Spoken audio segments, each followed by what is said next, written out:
My aim is mainly to make people laugh and touch them in some way, and for them to like the story, really, for them to get into the story, enjoy it, but maybe to find a way into a story that isn't like other stories that they've seen before. It's a very kind of current thing, this community relations thing, and particularly relationships between Muslims and Jews. People talk about it a lot, but they talk about it in a very kind of serious and very dry way. And I just thought, well, that seems to be like a good idea for a movie. A Muslim who discovers that he was adopted and born a Jew, and maybe there's some fun in it, and maybe there's some laughter in it. So that was really my project. If you're trying to have a very serious discussion about this stuff, people often get bored and turn off. Whereas if it's funny, they're actually kind of engaging and listening with their bodies because they're laughing.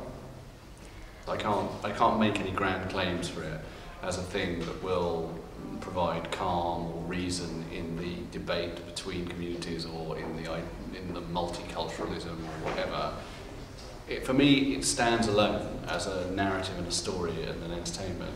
But I think having said that, it as a sort of cultural artifact does do something, which it says, perhaps to people who don't believe that this country should be multicultural, look, it just is.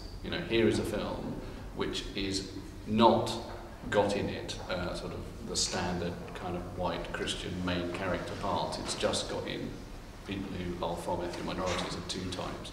And yet you can engage with them, whether you're Muslim, Jewish, Christian or whatever. You should be able to engage with them and laugh at them. And Omid Jalili, who's brilliant in the film, is a Baha'i, which is a religion that believes all religions are the same chapters of the same book.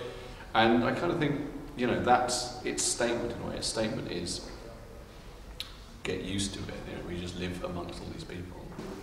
I'm strangely unworried about offending people in that I kind of think, my own feeling is that I can write funny stuff. I'm sort of confident I'm able to do that, and I have a sort of belief that if something is genuinely funny and genuinely makes people laugh, it won't be offensive.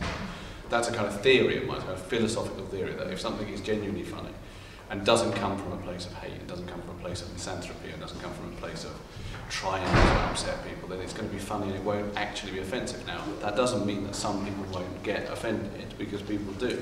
But if I can look into my heart and say, look, I wasn't trying to actually hurt anyone by making this film, then, that will be fine for me. I want to see what everyone thinks of the film, and I want to know what Muslims and Jews think of the film, and Christians and whatever. But I guess, that the tension surrounding the film, and the thing that journalists ask a lot is, aren't you frightened? And what they mean by aren't you frightened is, aren't you frightened of violent reprisals of some sort? And I am not actually. Perhaps I should be, but I'm not, for two reasons. One is that I think that in the history of those things, they are about things that people have considered to be sacrilegious and blasphemous, and the movie isn't about that. The movie actually treats the sacred objects of faith in both religions with quite a lot of reverence. It's not trying to degrade those things. It finds comedy in people and people's attitudes and stereotypes, and not in the actual articles of faith. In all honesty, I've come from a Jewish background. I'm an atheist now, but I came from a Jewish background.